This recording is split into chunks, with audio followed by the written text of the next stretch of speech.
সকাল সকাল যদি কিছু ঢেঁড়স তুলে নিয়ে ভাতে সেদ্ধ দেওয়া যায়, সাথে থাকবে কাঁচামরিচ, এগুলো খেলে স্বাস্থ্যের জন্যও ভালো আর খেতেও ভালো লাগে, যেহেতু ফ্রেশ, একদম রাসায়নিক কীটনাশক ছাড়াই ভেন্ডি বেড়ে ওঠে ছাদ বাগানে। আর পুরন গাছে অনেক ভেন্ডি ধরতেছে এখনও, সেগুলো তুলে নিয়ে পরবর্তীতে গাছ কেটে ফেলবো যখন দেখবো মাথায় আর হচ্ছে না। আর নতুন ভেন্ডি গাছ তো অলরেডি লাগিয়ে দিয়েছে, আবার এখনও আপনারা ভেন্ডি গাছ লাগাতে পারবেন। কারণ ভেন্ডি শীতকালে হয় কিনা আমি জানি না, আমার অভিজ্ঞতা নাই, তবে শীতকালের আগ পর্যন্ত ভেন্ডি ভালোই হয়। আর কিছু শাকও তুলে নিয়েছি।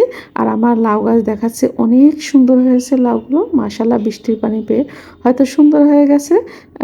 দেখতে একদম পরানটা জুড়িয়ে যায়। যাই হোক, গতকাল বরবটি তুলে নিয়েছে, আবার দেখি বরবটি ধরা দিয়েছে, মানে প্রতিদিনই কি বরবটি হয় মনে হয় হয়। তো লাউ গাছের ডগাটা বেঁধে দিব, একটু এখান থেকেই সিমের লতা কেটে বেঁধে দিব। মানে আমার কাজ হচ্ছে ঝটপট কাজ, একটু বেঁধে না দিলে আমার মাথাটা ভেঙে দেখি পড়ে যায়। তো শাকগুলো